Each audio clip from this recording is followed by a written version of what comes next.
What's the meaning of client?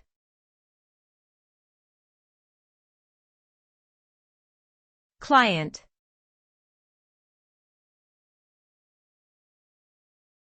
Client.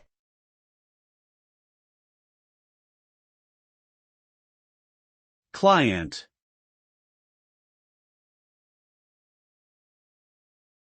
Client.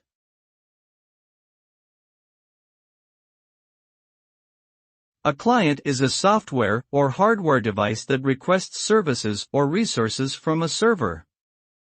In a client-server architecture, the client refers to the program or machine that initiates the communication and makes requests to the server, which provides the necessary resources or information.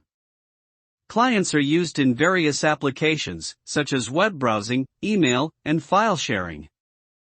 They can also be used in distributed systems, where multiple clients interact with one another. Overall, the role of a client is to consume resources or services provided by a server to fulfill its own needs.